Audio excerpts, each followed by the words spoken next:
আপনারা এখন দেখছেন অমৃত ভগবত।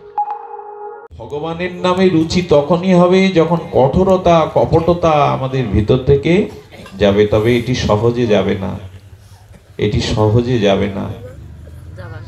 আমাদের চিত্তে এতাদিশ ভগবানের নামে নান অনুরাগ, অনুরাগ হলো না। অনুরাগ হবে কি করে?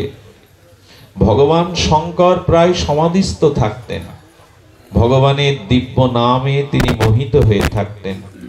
এই নামকে আশ্রয় করা ছাড়া আমাদের অন্য কোনো উপায় নেই। এই জন্য সব ধর্মেই দেখবেন স্রষ্টার নামের প্রতি, সব ধর্মেই বলেছে তার নামের প্রতি জোর দাও, তার নামটাকে সর্বদা গ্রহণ করো। এই জন্য এই হরিনাম ভগবানের নামে আমাদের রুচি একটুখানি আনতেই হবে। দেখুন, জোর করে করাটাও আমাদের, জোর করে করলেও তার ক্রিয়া হবে। ওষুধ তিতো হোক বা মিষ্টি হোক, ডাক্তার চিন্তা করে যার যেমন রুচি, একটু যদি মিষ্ট ওষুধ দিলেও রোগ সারে। আচ্ছা, এটা ডাক্তারের কিন্তু পক্ষপাতিত্ব না। কাউকে অত্যন্ত কটু তিক্ত ওষুধ দিয়ে রোগ সারাবার চেষ্টা করেন, সন্তানদের জন্য আবার ওই ওষুধের সাথে একটু মিষ্টি বড়িয়েও দিয়ে দেন। উদ্দেশ্য কিন্তু মিষ্টি বা তিতো না, উদ্দেশ্য রোগ সারানো। ঠিক তেমনি আমাদেরও উদ্দেশ্য হওয়া উচিত আমাদের এই হৃদয়ের যে কঠিন অভিমান, অহংকার, অসৎ জ্ঞান, এইগুলি যাতে লোপ পায়। আর এগুলি যদি রুচিও না হয়, নাম করে যান, নাম করে যান। এই জন্য মহাপ্রভুর অনুভূতি হলো যে মদভক্ত যত্র গায়ন্তি তত্র তিষ্ঠামি নারদ। যেখানে আমার গুণকীর্তন যে ভক্ত করবে, তোমরা জানবে আমি সেখানেই আছি। তোমরা যেখানে, কারণ ভগবান নিরপেক্ষ, ভগবান অত্যন্ত নিরপেক্ষ। দেখুন, বালিকে বধ করলেন, বালি বধের আগে বালি কি বলেছিলেন জানেন? তারাকে, তার স্ত্রীকে, খুব ধ্যান দিয়ে শুনতে হবে কথাটা, খুব সিদ্ধান্তের কথা। বালিকে তার স্ত্রী বলছে, তুমি কার সাথে যুদ্ধে যাচ্ছ? আজকে সুগ্রীবের পিছনে রাম আছে ভগবান, আজকে তুমি যুদ্ধে যেও না, আজকে তুমি যুদ্ধে যেও না, কারণ সুগ্রীবের সাথে রামের সখ্যতা, বন্ধুত্ব হয়েছে। আজকে তুমি সুগ্রীবকে পরাস্ত করতে পারবে না। স্ত্রী তো কথা বলবে। তখন বালি হেসে বলছেন, দেখো আমি যতটুকু জানি ভগবান নিরপেক্ষ, ভগবান কারো শত্রু না, কারো মিত্র না। সূর্যের আলো ভেদ করে না, তো ভগবান ভেদ করবে কেন? দেখুন এই কথার কতখানি যুক্তি। বলছেন ভগবান কারো মিত্রও না, কারো শত্রু না, ভগবান সমদর্শী। কথাটা তো ঠিক, ভগবান সমদর্শী। তো এই জন্য ভগবান সুগ্রীবকে বান্ধব করে আমাকে শত্রু কেন করতে যাবে? তো এই জন্য বালির মনে এরকম চিন্তা ছিল, ভগবান কখনো শত্রুতা করতে পারে না, কারোর সাথে মিত্রতা, কারোর সাথে শত্রুতা, এটা ভগবান। আচ্ছা, এখানে আপনাদের মনে প্রশ্ন জাগছে না, ভগবান তুমি বালিকে বধ করে সুগ্রীবকে রাজ্য দিয়ে দিলে, তাহলে তোমার সমতা থাকলো কোথায়? একজনকে বধ করে আর একজনকে তুমি তার অধিকার ফিরিয়ে দিলে। দেখুন, এখানে বুঝবার জিনিস হলো ভগবানের এখানে সমতা আছে, সমতাকে তিনি হারাননি, সমতা হারাননি। এই জন্য যখন উনি বালিকে বধ করলেন, তখন বালি বলছেন, প্রভু মানুষ পশুকেও বধ করে, সামনাসামনি স্বীকার করে, আপনি পেছন থেকে বধ করলেন আমায়। এ প্রশ্নের উত্তর কি দেবে ভগবান? আপনি সম্মুখে তো বধ করতে পারতেন আমায়, পেছন থেকে আমাকে বধ করলেন। এই আপনার নিরপেক্ষতা, এই আপনার করুণা। ভগবান যখন এসব শুনছেন, তখন রামচন্দ্র উত্তর দিয়েছিলেন, বললেন, প্রভু আমরা কিষ্কিন্ধার বানর জাতি, তা আপনি পশু মেয়ে আমাকে এইভাবে পেছন থেকে হত্যা করলেন। তখন বললেন, বালি তুমি শোনো, আমার কারো প্রতি দেশ বা মিত্রতা নাই। বলে, এই তো করলেন আপনি, আমার ভাইয়ের বন্ধুত্বে ভাইকে আপনি আমাকে পরাস্ত করে ভাইকে সব দিয়ে দিলেন। বললেন, সমান তো এইটুকুই, তুমি সুগ্রীবের রাজ্য স্ত্রী কেড়ে নিয়েছিলে, আমি তোমার কাছ থেকে সেটা কেড়ে নিয়ে ওকে দিলাম, এটাই তো সমতা। যার বস্তু তাকে দিয়াই তো সমতা। তুমি তো জোর করে কেড়ে নিয়েছিলে, তার রাজ্যকে, তার স্ত্রীকে জোর করে কেড়ে নিয়েছিলে, আমি তো সমান করে দিলাম যে ওর বস্তু ওকেই ফিরিয়ে দিলাম। আচ্ছা বালি, তোমার যদি মনে হয় তাহলে আমি তোমাকে এক্ষুনি আবার জীবন ফিরিয়ে দিচ্ছি। দেখুন ভগবানের নিরপেক্ষতা কি। আমি এই মুহূর্তে তোমাকে আবার পুনর্জীবন দিচ্ছি। বালি তখন রঘুপতি রামচন্দ্রের চরণ দর্শন করে, আচ্ছা দেখুন ভগবানের যদি পক্ষপাতী থাকতো তাহলে সুগ্রীবকে যখন রাজ্য দিল, সেনাপতি কাকে করলো জানেন? যুবরাজ। এই বালির পুত্র অঙ্গদকেই যুবরাজ করলো সুগ্রীব। আচ্ছা সুগ্রীবের পুত্রই তো উত্তরাধিকারী, যুবরাজ হওয়ার অধিকারী ছিল, তাই না? কিন্তু রাম ভগবান কাকে যুবরাজ করলো? অঙ্গদকে, বালির পুত্রকে। বালি বলছেন, প্রভু অঙ্গদের মধ্যে আমার মতো অবগুণ নাই। প্রভু রামচন্দ্রকে দর্শন করে তার কৃপা মনে করে ওর ভিতরে তখন বিবেক ফিরে আসছে যে আমি ছোট ভাইয়ের স্ত্রীকে, ছোট ভাইয়ের সম্পদকে জোর করে ক্ষমতার বলে হরণ করে নিয়েছি। ভগবানকে দর্শন করে তখন তার হৃদয়ে বিবেক জেগে উঠেছে। আর এই বিবেক জাগাতে বললেন, বালি তুমি যদি চাও, দেখুন নিরপেক্ষ না হলে কিন্তু রামচন্দ্র ভগবান অঙ্গদকে যুবরাজ করতেন না, কোনোদিন করতেন না। আর বালিকেই তখন বললেন, আচ্ছা চিন্তা করুন তো, বালি যদি রাজ্যে বেঁচে থাকতো রাজ্য পেত, কিন্তু ভগবানের শ্রীহস্তে, ভগবানের সম্মুখে বালি প্রাণ ত্যাগ করে কোন রাজ্য পেল? বালি গেল কোথায়? বালির গতি কি হলো? ভগবান তাকে তার নিজের স্বরূপ ধামে নিয়ে নিলেন। এটা ভগবানের পক্ষপাতিত্ব?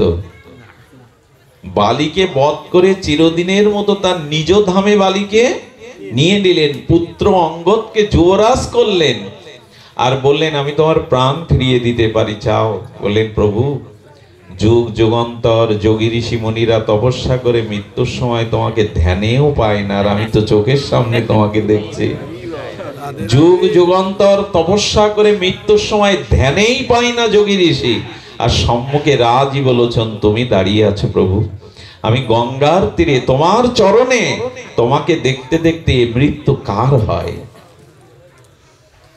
বালিকে আশীর্বাদ করলেন, নিজের চরণে স্থান দিলেন, অঙ্গদকে যুবরাজ করলেন, আর যে অন্যায় হয়েছিল সুগ্রীবের প্রতি সেটাও ফিরিয়ে দিলেন। ভগবান নিরপেক্ষ নয় তো কি?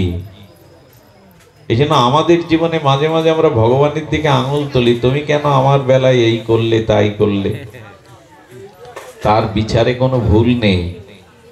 তিনি যেটা করেন সেটা আমাদের দূরদৃষ্টি না থাকতে পারে, কিন্তু তিনি যেটা করেন সেটা আমাদের মঙ্গলের জন্যই। ডাক্তার যখন কারো বুক চিরে হার্ট অপারেশন করে, এটা হিংসা? কারো বুক চিরে ছুরি দিয়ে বুক চিরে দেওয়া, রক্তারক্তি করা, এ তো বাইরের হিংসা। কিন্তু ডাক্তার যখন এটা করে তখন এটা করুণা, এটা কৃপা, এটা হিংসা না।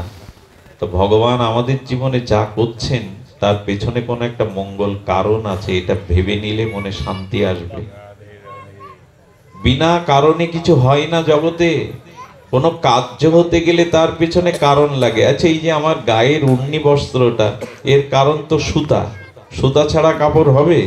কোনো কারণ ছাড়া জগতে কোনো কার্য সংগঠিত হয় না। তো কারণেরও কারণ ভগবানের দিকে যদি কারো দৃষ্টি থাকে, সরল প্রাণে যদি তার দিকে দৃষ্টি থাকে, তো জানবেন আমাদের জীবনে যা কিছু ঘটছে তার পেছনে কোনো না কোনো মঙ্গল আছে। তবে হ্যাঁ, এই ঠকার পরে, কষ্ট পাওয়ার পরে যদি শিক্ষা না নিয়ে আবার সেই ভুল করি, তাহলে কিন্তু আর ক্ষমা হবে না। এখন দেখুন, বিভীষণ যখন আশ্রয় নিল রামের চরণে, বললেন প্রভু ও যদি কালকে রাগ করতো, ওরা যদি আপনার চরণে শরণান করে আবার ওর জগতে, পাপ জগতে ফিরে যায়। রামচন্দ্র কি বলেছিলেন জানেন? আমার কৃপা পেয়ে, আমার নাম, আমার প্রেম ভক্তি পেয়েও যে আবার বিষয় বাসনা ভোগে পাপে লিপ্ত হয়, শোনো, সে পুনরায় আমাকে এসে আর আমার কৃপা পাওয়ার যোগ্যতা হারিয়ে রাখে। হারিয়ে ফেলে।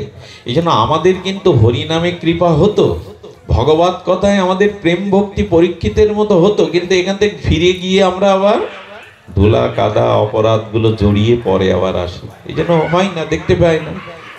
তো ভগবান সেখানে বললেন যে দেখো, আমার চরণে যে একবার আসে, আমার নাম যে একবার গ্রহণ করে, আমার হরি কথাকে যে একবার ভালোবাসে, জানতে হবে তারা সাধারণ নয়। কারণ লঙ্কায় তো অনেকেই ছিল, শুধু বিভীষণ একা এলো কেন?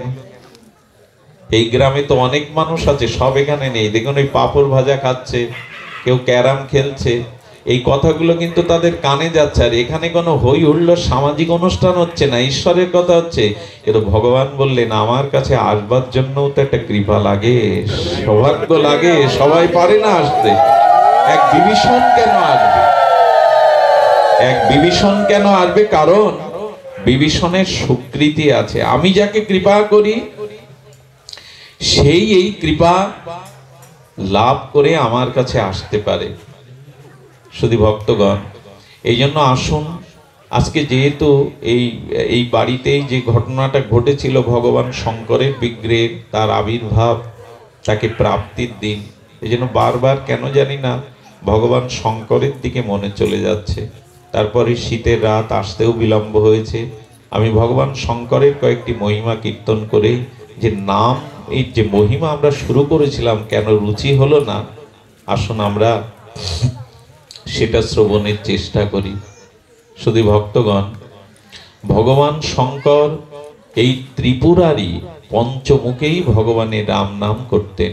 নিজে নামী হয়েও, নিজে ঈশ্বর তত্ত্ব হয়েও, তিনি হনুমান হয়েও প্রভুর সেবার জন্য নাম মহিমা কত প্রকাশ করেছে। আমাদের মনে আছে একবার রামচন্দ্রের যেদিন রাজ্য অভিষেক হয় বনবাস থেকে ফিরে, সেদিন বিভীষণ লঙ্কার অত্যন্ত মূল্যবান রত্ন দিয়ে একটা মালা করে প্রভুর কাছে এনেছিলেন। তো ধ্যান দিয়ে শুনুন। তো সবাই প্রভু রামচন্দ্রকে, উনি অভিষিক্ত হয়েছেন রাজ্য অভিষেকের দিনে, সবাই উপহার দিচ্ছে। আর এটা রাবণের ভাণ্ডারে এত মূল্যবান মণিরত্ন, ওটা বের করে বিভীষণ চিন্তা করছে প্রভুর গলায় দেব। আর প্রভুর গলায় প্রসাদী করে, প্রভু যদি আবার একটু প্রসাদী করে আমার গলায় দিয়ে দেয়। মানে এত দামি রত্ন বলে, প্রভু তো অনেক সময় মালা দিলে আবার যে দেয় তার গলায় পরিয়ে দেয়, যদি দেয়, পাওয়ার আশা করে দিচ্ছে। দিলেন রামচন্দ্রের গলায়। রামচন্দ্র চিন্তা করলেন এই মালার দিকে বিভীষণের বা সকলের দৃষ্টি, একটা নিরপেক্ষ জায়গায় এটা দেওয়া দরকার। নিরপেক্ষ জায়গায় মালাটা পড়লে আর কারো লোভ বা কারো আশা জাগবে না। মা জানকীর গলায় পরিয়ে দিলেন। উনি তো জগৎ জননী, যখনও দিয়েছেন তখন অন্যদেরও, যদি মাও তো মালা অন্যের গলে দিয়ে দেয়, সবাই মনে করছে মা ভালোবাসে বড় হনুমানকে, হয়তো হনুমানের গলায় দিয়ে দেবে। মা দেখছেন প্রভু যখন আমাকে দিল কোনো কারণ আছে, আমার গলায় রাখাও ঠিক হবে না, ভক্তই তো সমাধান, হনুমানের গলায় পরিয়ে দিলেন। বিভীষণের তো ভেতরে ভেতরে একটু রাগ হতে লাগলো। হ্যাঁ, হনুমানের গলায় শেষ পর্যন্ত মালা গেল। এই রত্ন, মহারত্ন, মণিরত্ন। আপনারা এর পরের ঘটনা সবাই জানেন, 8 থেকে 80 যারা আছেন জানেন, হনুমান এই মালাটা দেখছে। হ্যাঁ, মালাটা যখন দেখছে, দেখার পরে দেখে শুকছে, শোকার পরে ওই মালার যে মণিটা, ওইটা চিবিয়ে চিবিয়ে ভেঙে ভেঙে ওর মধ্যে জিহ্বাই দিয়ে চুষছে। এই শুকলো, দেখলো, জিভে আস্বাদন করে সেই মালাগুলো ছিঁড়ে মেরে মোটামুটি ফেলে দিল দূরে। বিভীষণের এত রাগ হলো, এত মূল্যবান। বানর তো পশু জাতীয়, আর এর মূল্য কি বুঝবে? বিভীষণের এই কথাটা হনুমানের কানে গিয়ে বলল, বিভীষণজি, আপনি যা ভাবছেন তা নয়। আমি বানর হতে পারি, প্রভুর চরণের দাস। আমি কেন মালাটা ছুঁড়ে ফেললাম আপনি শুনুন আমার কাছে। দেখুন, এই হনুমান প্রভুর চরণ কৃপায় এইটুকু অনুভব করেছে। সে অনুভব হলো আপনার কাছে এটা পৃথিবীর অন্যতম শ্রেষ্ঠ মণিরত্ন, মূল্যবান। কিন্তু আমি দেখলাম এতে আমার প্রভুর নাম আছে কোথাও কিনা।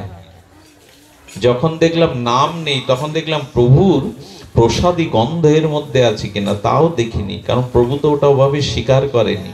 বিভীষণের মনে ইচ্ছা ছিল প্রভু যদি খুলে আবার আমার গলায় দিয়ে দেয়, দেওয়াটা তো যথাযথ হয়নি। প্রভু মনে মনে ওটা গ্রহণ করেননি, এই জন্য প্রভুর প্রসাদী গন্ধও নেই। আর চিবিয়ে দেখলাম ওর মধ্যে প্রভুর নাম আছে কিনা। শুনে রাখুন বিভীষণ মহারাজ, যাতে প্রভুর নাম নাই, যাতে প্রভুর প্রসাদী গন্ধ নাই, সে বস্তু আপনাদের কাছে মূল্যবান হতে পারে, হনুমানের কাছে তার কানা কড়িও মূল্য নেই। যাতে আমার ভগবানের নাম, আমার ভগবানের মহিমা যাতে নেই, তাতে কানা কড়িও মূল্য নেই। দেখুন, আমরা এখানে মনুষ্য রূপে সবাই আছি, আমারও দেহ, আপনারও দুটো চোখ, কান, নাক, মুখ, দেহ, কিন্তু যার হৃদয়ে ভগবত ভক্তি নেই, ভজন নেই, ভগবানের অনুভূতি নেই, আকারে দুইজন সমান হলে কি হবে? আমি আপনার থেকে অনেক নিচু, কারণ আমার হৃদয়ে আপনার মতো ভগবানের কোনো স্থানই নেই। আকারে হলে কি হবে? সে শরীর মূল্যবান নয় যে শরীরে ভগবত চিন্তন, ভগবত নাম, ভগবত ভক্তি নেই। হনুমান বললেন, কানা কড়িও মূল্য নাই, যে বস্তুতে আমার প্রভুর নাম গন্ধ নাই, হনুমান সে বস্তু কখনো ধারণ করে না। বিভীষণ তখন সুযোগ পেয়ে গেছে। বিভীষণ তো বোকা না, বললেন, তাহলে তোমার শরীরে নাম আছে তো, তুমি শরীরটা ধারণ করে বেঁচে আছো। হনুমান তখন সেদিন জানিয়েছিলেন, আমার লোমের দিকে তাকিয়ে দেখুন। বিভীষণ দেখছেন প্রতিটি লোমকূপের মধ্যেই প্রভুর রাম নাম অঙ্কিত হয়ে আছে। প্রতিটি লোমের মধ্যেই হনুমান অনুরণিত হয়, প্রতিটি লোমকূপের মধ্যে ভগবানের দিব্য নাম ধ্বনিত হয়।